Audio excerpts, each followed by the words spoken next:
নিঃস্বর্গ একদিন ছিল আমাদের স্বর্গ, কিন্তু সে স্বর্গ থেকে আমাদের পতন ঘটেনি, বরং আমরাই তাকে ধ্বংস করেছি।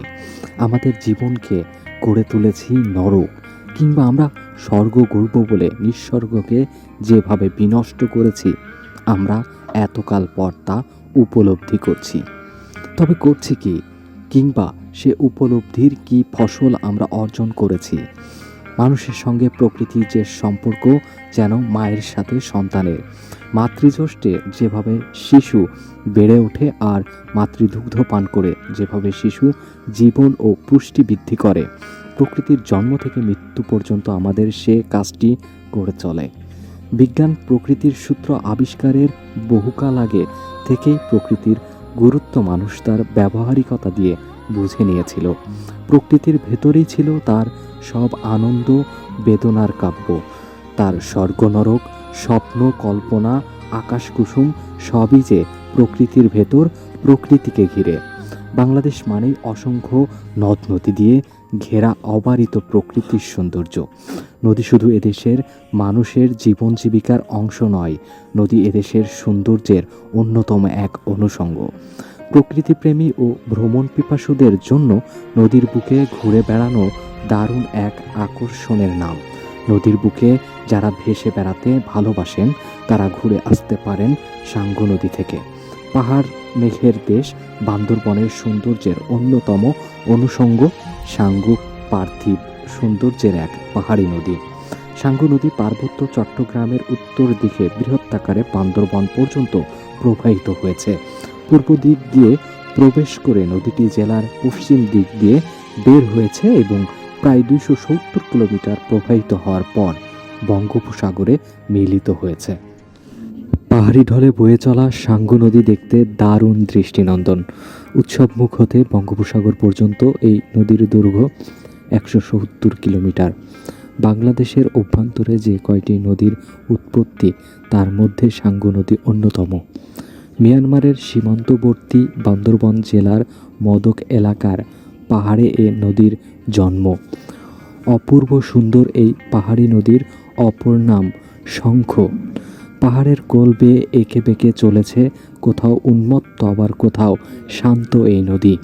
এই নদীর দুই তীরের পাহাড়, বন, নদী ও ঝর্ণার সৌন্দর্য আপনি বিমোহিত হবেন।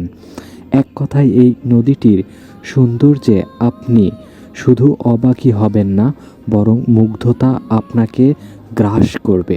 নদীর দুই দিকে পাহাড়ের সারি, বর্ষায় পাহাড় বেয়ে নামে ছোট্ট বড় অসংখ্য ছড়া। ছলছল শব্দে ছড়ার চঞ্চল জল এসে মেশে নদীতে। পাহাড়ের ওপর ভেসে বেড়ানো মেঘকে হাত দিয়েই ছুঁয়ে দিতে পারবেন আপনি। সাঙ্গুর তীরবর্তী পাহাড়ের চূড়ায় জমে থাকে মেঘ। এই সৌন্দর্য সত্যিই ভুবন ভোলানো। শীতকালে এই নদীতে তেমন স্রোত না থাকলেও বর্ষাকালে এখানে প্রবল স্রোত থাকে। অপরূপ এই নদীর জলে আপনি স্বল্প খরচে দারুণ নৌকা ভ্রমণের অভিজ্ঞতা পেতে পারেন। এই নদীর উদার সৌন্দর্য যেমন আপনাকে মুগ্ধ করবে, তেমনি মনে এনে দেবে অনাবিল প্রশান্তি। অপূর্ব জলের বুকে আপনি ভেসে বেড়াতে বেড়াতে আপনি হারিয়ে যাবেন সৌন্দর্যের জগতে। নদীর দুই পাশের পাহাড়ি সৌন্দর্য আপনাকে মন্ত্রমুগ্ধ করবেই। সাঙ্গু নদীতে নৌকা ভ্রমণের পাশাপাশি নদীর আশেপাশে পিকনিকের সুব্যবস্থা আছে, তাই চাইলেই সদল বল নিয়ে পিকনিকে মেতে উঠতে পারেন। রাজা নাকি বাস করেন নদীর উপর, মন্ত্রিসভার বৈঠকও হয় নদীর উপর। রাজ্যের সব মানুষ রাজাকে পূজা দিচ্ছেন, আর রাজার আশীর্বাদ নিয়ে প্রজাদের হচ্ছে নাকি ইচ্ছে পূরণ।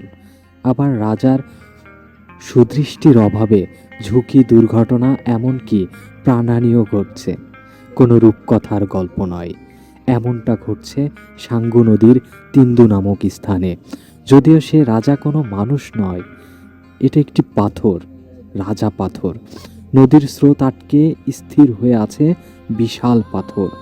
তার আশপাশে রয়েছে তার চেয়ে ছোট বড় আর অনেক পাথর। তার মধ্যে বড় পাথরটির নাম রাজা পাথর। কথিত আছে অনেক আগে এই নদী যখন সৃষ্টি হয়েছে তখন থেকে এই পাথরগুলি নদীর উপর ছিল। পাহাড়িদের মধ্যে অনেক আগে থেকে একটি ধারণা ছিল এই স্থানে সব থেকে বড় পাথর জীবিত আছে। এই জীবিত পাথরের কাছে পূজা দিয়ে কিছু চাইলে তার মনের আশা পূরণ হয়। প্রচলিত আছে রাজা পাথরের কাছে চেয়ে অনেকের মনের আশা নাকি পূরণ হয়েছে, তাই বড় পাথরকে তারা সম্মান করে রাজা পাথর নামে ডাকা শুরু করে।